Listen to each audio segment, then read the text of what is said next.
Berlin, Jeux Olympiques de 1936. À l'heure où je vous parle, Jesse Owens, un athlète noir américain, est en train de remporter sa 4e médaille d'or en autant d'épreuves et de ridiculiser l'Allemagne nazie d'Adolf Hitler. Et si vous le voulez bien, je vais vous montrer comment ce petit-fils d'esclave est devenu une légende de l'athlétisme.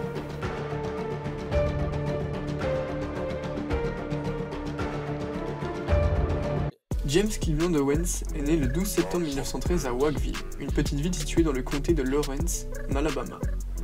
Petit-fils d'esclave, il est le dernier d'une fratrie de 7 enfants. Son père est paysan et sa mère fait des ménages pour d'autres familles.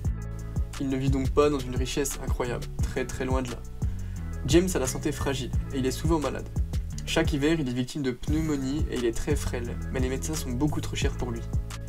Son père a été son premier héros, gagnant les courses auxquelles il participait avec les autres fermiers tous les dimanches après le culte.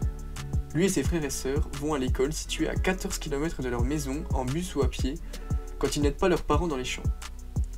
En 1920, la famille Owens quitte le sud des États-Unis par manque de travail dans les champs de coton et pour offrir à ses enfants la chance d'un meilleur avenir. Ils vont finalement choisir de venir s'installer à Cleveland. Il est donc scolarisé à la Junior High School de son quartier, c'est l'école élémentaire de Bolton. Si t'as bien suivi, t'as dû voir que j'ai jamais parlé d'un Jesse Owens, mais de James Cleveland. Donc oui, c'est bien le même mec. En fait, quand il est arrivé dans sa nouvelle école à Cleveland pour la première fois, son institutrice lui a demandé ses initiales. Du moins, c'est ce qu'il a compris. En fait, elle lui a demandé son prénom. Du coup, il a répondu ses initiales en répondant JC pour James Cleveland. Et son institutrice a cru qu'il s'appelait Jesse. Et du coup, tout le monde l'a appelé Jesse. Donc désolé, mais ça, c'est Jesse. Ça, c'est Jesse. Ça, c'est Jay-Z, mais ça, c'est pas Jesse. Donc si jamais votre prof écorche un peu votre nom, les gars, vraiment redites-lui, sinon ça finit comme ça. Bref, pendant qu'il est à l'école, il va enchaîner les petits boulots pour essayer d'aider un petit peu sa famille. Il va travailler notamment en tant que livreur dans une épicerie et en tant que manutentionnaire dans une usine de chaussures. C'est durant cette période qu'il découvre sa passion pour la course à pied. Ouais, enfin bon les gars, j'ai travaillé 1 mois dans une usine de voitures cet été, j'ai pas développé une passion pour le rallye, faut pas généraliser non plus. Bon bref, on s'égare un petit peu, j'avoue. Il est entraîné par Charles Riley, et Owens progresse bien. Après la Junior High School de Bolton, il rejoint la Fairmount Junior High School en 1927, où son entraîneur est professeur de gym et entraîneur de l'équipe athlétique de l'école. Il s'entraîne très tôt le matin, avant les cours, aux alentours de 5 heures, parce qu'il peut pas suivre les entraînements de l'après-midi vu qu'il travaille. En plus des sprints courts, il pratique également le saut en hauteur, le saut en longueur, mais aussi le foot et le basket. Il arrêtera ensuite le saut en hauteur, le foot et le basket parce qu'il était plus efficace dans les courses de sprint et le saut en longueur et qu'il voulait se concentrer dessus.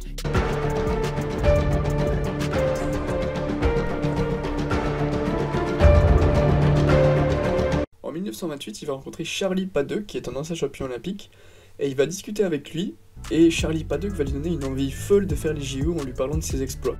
Maintenant, il n'y a plus qu'une seule chose qui motive Jesse, les JO. Il ne pense qu'à ça. Il va se buter et faire tout son possible pour y participer. Il va ensuite rentrer à l'East Technical High School de Cleveland en 1930, où pendant ses 3 années d'études, il va remporter 75 de ses 79 courses auxquelles il participe. Donc là, on arrive en 1933 au championnat interscolaire où il va remporter 3 titres. Les titres de 100 yards et de 100 yards, c'est-à-dire à peu près l'équivalent de 100 mètres et du 100 mètres, et du 100 en longueur. Donc dans la même journée, il va taper 2 records du monde, celui du 100 mètres où il va faire 9 secondes 40 et celui du saut en longueur. Et on parle pas des championnats du monde ou quoi, on parle des interscolaires. C'est comme si t'avais un mec à l'UNSS un mercredi après-midi qui tape des records du Chainball comme ça en sortant d'anglais. Bref, ses performances lui rapportent de multiples propositions d'universités américaines qui lui proposent une bourse d'études. Bah ouais, ils ont vite détecté qu'il avait un sacré potentiel le petit gars. En même temps, pas besoin d'avoir le flair d'anémie pour voir ça. Chez un labrador comme Gourou, l'odorat est 100 fois plus développé que chez l'homme. Il va donc opter finalement pour l'université de l'État de l'Ohio, en Columbus, parce que les programmes d'entraînement sont adaptés pour qu'il puisse continuer à garder ses 2 petits boulots.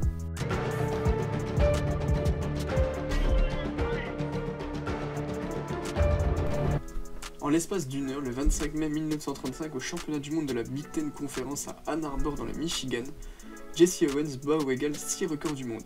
6 records du monde en 1 heure. Pourtant, il a failli manquer ce rendez-vous. En fait, il était tombé dans les escaliers quelques jours plus tôt alors qu'il était en train de chahuter avec ses amis et il avait donc des grosses douleurs au dos. Les gens qui étaient présents ce jour-là ont dit qu'ils l'ont vu arriver sur la ligne de départ en boitant et en se tenant le dos en grimaçant de douleur. Et là, le coup de feu retentit et personne dans l'arène ne croit ce qu'il est en train de voir. Jesse Owens, qui arrivait à peine à faire ses lacets ce jour-là, finit premier de la course et bat le record du monde en 9 secondes 40. Donc là, il était blessé et il vient de taper un record du monde, ok. Mais Jesse, il a pas que ça à faire, il est pas venu pour ça. Du moins pas que pour ça.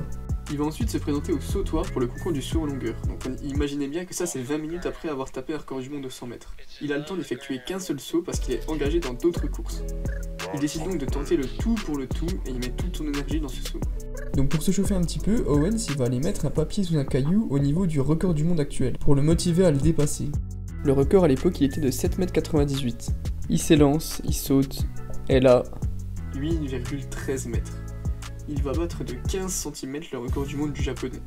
Et il va devenir le premier à franchir la barrière symbolique des 8 mètres, alors qu'il est blessé et alors qu'il a qu'un seul saut.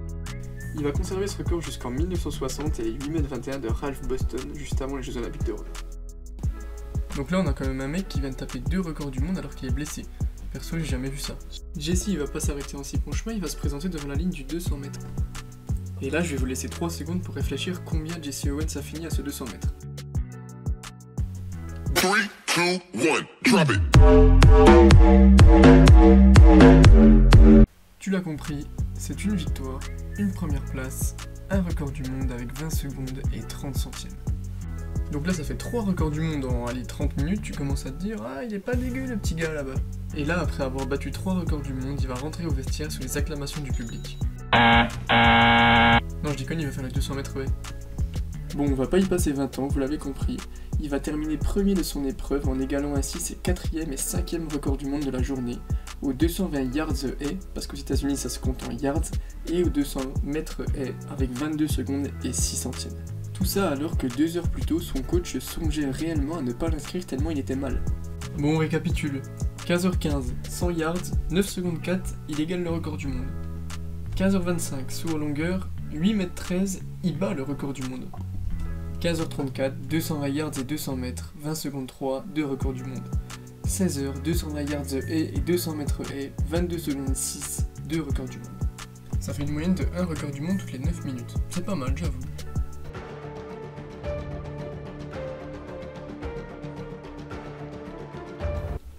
Trois ans plus tard vont se dérouler les Jeux Olympiques d'été à Berlin. Sauf que vous vous doutez bien, 1936, Berlin, Jeux Olympiques, Jesse Owens, athlète noir, ça fait pas bon ménage. En plus, ses coachs ne voulaient même pas qu'il participe à ces Jeux Olympiques car ils trouvaient que c'était beaucoup trop dangereux pour lui. Mais Jesse Owens a insisté car c'était son rêve de jouer les Jeux Olympiques, et il y est finalement allé. Lui, il s'en fout totalement de la politique du pays, pour lui, seuls les sports et les médailles comptent. Il va donc participer à 4 épreuves et remporter 4 médailles d'or. Tu vas être ça, chacal? Le tout devant 100 000 personnes dans un pays dont l'objectif des Jeux est de démontrer la soi-disant supériorité de la race blanche. Imaginez bien qu'Hitler il devait pas être bien ce jour-là, il a dû boire un grand verre d'eau, se mettre un petit gant de toilette sur le front. Jesse Owens a littéralement démonté tous les propos de l'idéologie aryenne. Et putain ce que ça devait être bon. Ah c'est superbe. Quel pied. Ah quel pied. Oh putain. Oh là là là là là là. Oh c'est pas vrai. Alors il y a une rumeur comme quoi Hitler il aurait tellement pris le seum qu'il aurait même pas voulu serrer la main à Jesse Owens après sa victoire, alors que c'est quand même le chancelier actuel du pays organisateur donc c'est hyper mal vu, et on est encore dans une époque où il essaye de pas passer ouvertement pour un gros connard. Mais ses conseillers lui disent qu'il peut pas faire ça, c'est soit il serre la main à tous les athlètes sans aucune discrimination, soit il ne serre plus la main à aucun athlète. Et bah devinez quoi, après les victoires de Jesse Owens, Hitler n'a plus serré aucune main d'athlète. Voy a la playa, había subido la marea.